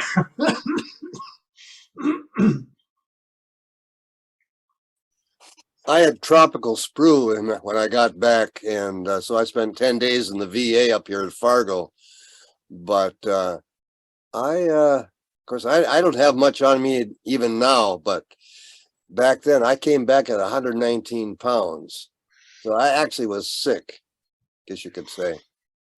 Yeah, there was, I don't know if it was the mud. I know it took me a year of many baths and showers before I got that mud smell out of my system. But yeah, I don't know how much of that penetrated, what they got. And I did the same thing. There was 4 or 5 of us came out of Lao, I know at one point, that we were examined for about a 2-week period there because we just had all kinds of stuff. And they never really determined what it was. We just lost, but we were eating, the same thing. You ate whatever the natives ate. Because I was a medic, they had a program where they were studying tropical sprue. And so when I came into country, I was asked to volunteer to do it, and I did. So 3 or 4 times I was there, I'd go to Canto and swallow what's called a Miller-Abbott tube, which is about 3 feet long with a bag of mercury on the end and a little knife activated by water, I think, on a second tube. And so I would swallow that, and then they'd feed me xylose sugar water and take urine samples and so forth. And then when it was just about done, they would apply a syringe to one side of that tube and suck out some water, and it would activate a spring-loaded knife, and it would cut into just a chunk of it out of my inside of my intestine. Then they'd pull it back up. So they finally got me a diagnosis sometime in February or March of '68, and they say, yeah, you've got sprue. So I reported into the VA after that. And what it is, it's a malabsorption of one of the B vitamins, as well as repeated episodes of diarrhea and this kind of thing. And so interesting disease. Yeah. SF guys were having it. You had the same thing, same deal. They sent out to Portsmouth. They eventually diagnosed it as IBS. But the guy doing his study there, I remember prior to coming to the team, was Dr. Proctor. of all things, you remember Dr. Proctor, and see these guys running around with tubes hanging out their nose all day. Yeah, I'm with you. I didn't do the study, but I don't like you. Yeah.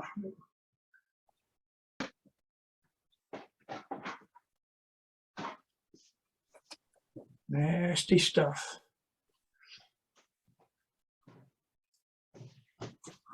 Well, we also had the rare teams in Vietnam. I don't know if you had a lot of contact. They're mostly, I think, in 3 Corps. But these were SF people that were working with Walter Reed and studying tropical diseases. And Vietnamese came over here in 1975. The American medical community really wasn't prepared for some of the things that they were carrying with them. And they dredged up some of the team reports and some of the SF medics that had experience with various tropical diseases. And that added to the arsenal that medicine had here in the country. But it was pretty important work. What you talked about, Joe, sounds pretty gruesome, actually.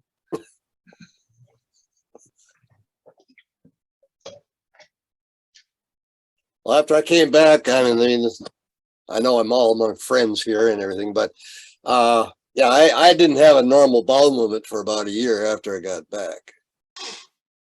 So that was part of the problem of doing what we do. Yep. Yep. Well, Stephen, I've got an appointment at 3:30 here with the medicos, as long as they're talking about medical stuff here. So I've got to part company. Listen, I'm glad you finally were able to get in touch with me there, Stephen. I wish something like this could have come up maybe 10 years ago. This is great. 10 years ago, we wouldn't have been really receptive. We were busy doing our jobs, living our lives. Yeah, that's true. Time in our hands. Unfortunately, there are less of us around today than there were 10 years ago. Yeah. Well, I mean, you've expanded this thing a heck of a lot more than it was just 10 years ago, too. It's amazing what you've done. And well, I'll be looking into some of those links, especially the gallery. Well, I have sort of put this aside for about 8 years. And I've been taking the data I got and put it into my computer, but I have not posted it for that time because I've been working.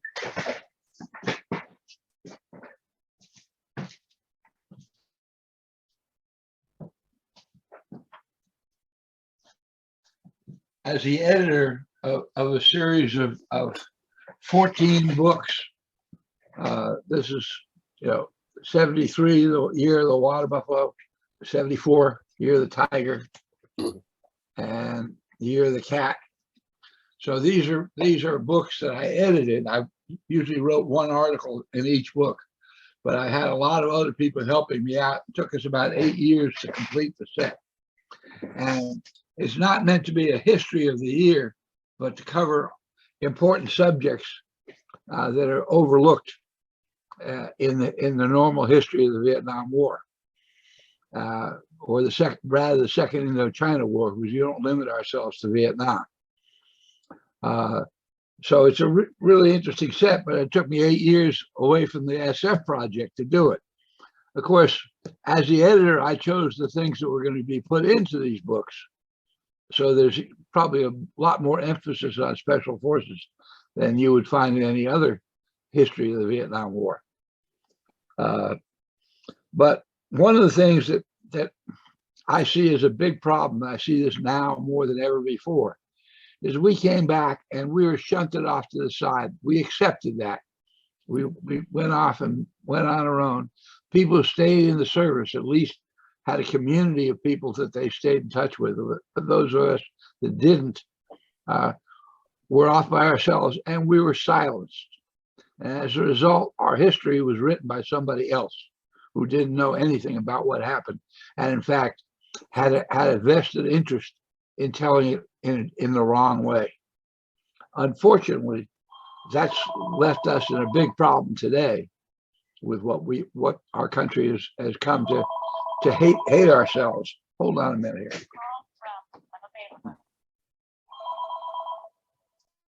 Hey, Joe. Yes. I want to send an email. I appreciate you checking on me before, but I want to maybe help me clarify a few things that my brain housing group has evacuated. You know what a brain housing group is, don't you, Doc? The what? Your brain housing group, BHG. That's up here. Oh, that. Okay. I got a big void. I got a big void back there somewhere. I understand that. Yeah. But I do, you mentioned something about that Frisbee going sky high. And I do remember bringing in, they rolled like some concertina wire and stakes one day, missed the camp and went across the other bank and went about 20 feet, I think 10, 15 feet into the mud. I think about maybe 100 years from now, when they excavate that area, they're going to find that Frisbee. It's about 30 feet under the mud. Well, there are other events too, I know Gary was around for this one when Lolex dropped, put a pallet full of POL right into a hooch out in the east end of the drop area. Yep. Okay, because I had a security force up from a previous camp. We built Mian, supposedly a floating camp, and they were dropping PO and dropped it right on the cook fire. So that was big, made a nice bonfire. But the Air Force could use a little better drop procedures, because the major on the ground threatened to shoot them down if they did it again. And I was a lonely lieutenant, so I didn't get involved in it. But There was a guy named McDonald that I knew. He was a medic, I think. He's from Grand Rapids, Minnesota. But tried to look him up years ago, but he had some problems, so never did find him. McDonald. His name was McDonald? Yeah, McDonald. What camp was he at? Mian. Yeah, I wasn't at Mian. I just had security forces while they built a camp. Okay. I was back at daggone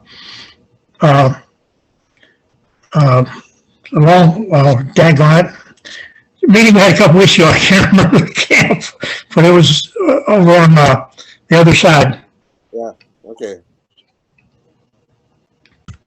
All right, I'm heading out, leaving.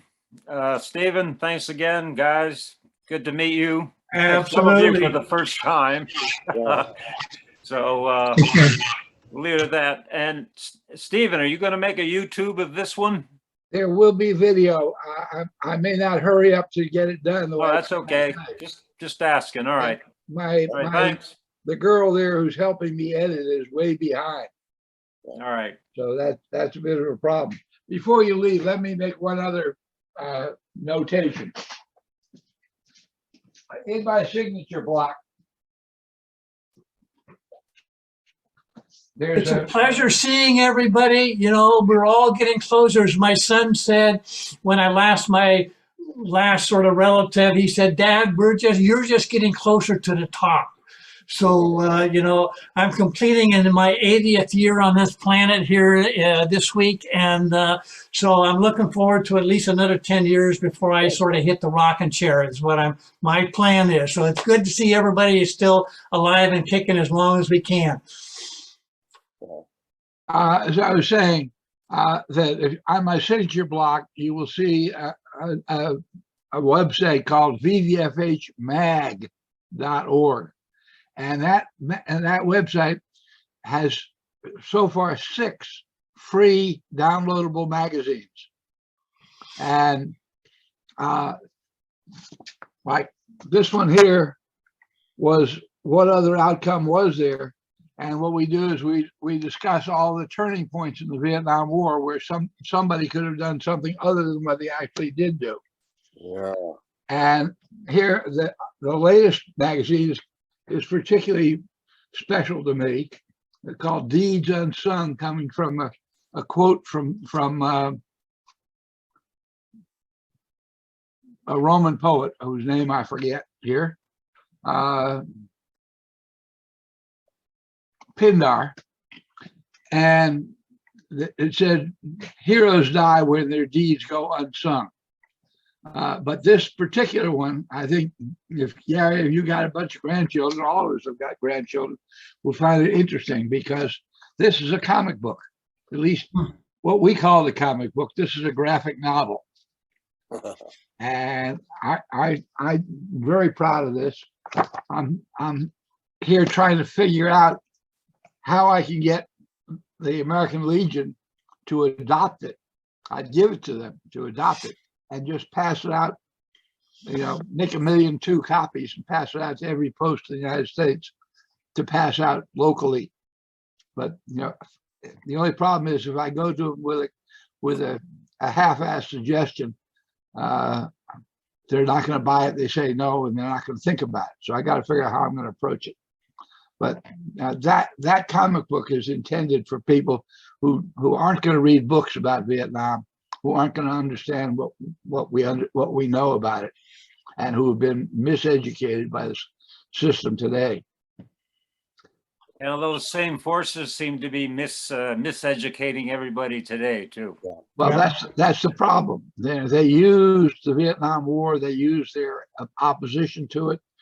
They used their ideology to basically take over academia, the media, everything else, to tell a story about a country that has no good features. Yeah. And we know better than that. We'd like to have the country that we fought for back again for our grandchildren. Mm-hmm. So anyway, okay, adios. End of the soapbox. Thank you. All right, Joe. I'm going to take off too. I have a counseling session with a former ASA, a former Phoenix team member. So they're up in Fargo, and I'll go join them here in a couple of minutes. All right. Great being with you guys. Yep. Hey, Steve. Yes. Before we log off and you go off video, I got to talk to you about another subject, if you don't mind. Okay. All right. So, Steve, thank you much. It's been a true pleasure rejoining some of these folks, and we'll catch you on the next one, and I'll get those pictures sent up for you. Very good. This is Gary. Okay. Sounds good, guys. I'm going to take off also, Steve, and I'll send you a whole bunch of photographs. I've got hundreds of photographs from Vietnam. Do me a favor and sign up on that website and upload them to the website. I'll teach you how to do it if you need help. But you send me those photos. I'm stuck with hundreds of photos to upload individually that I know nothing about. Yeah, gotcha. All right. I'm going to turn off the recording because Bob and I guess we want to talk about a different topic, right?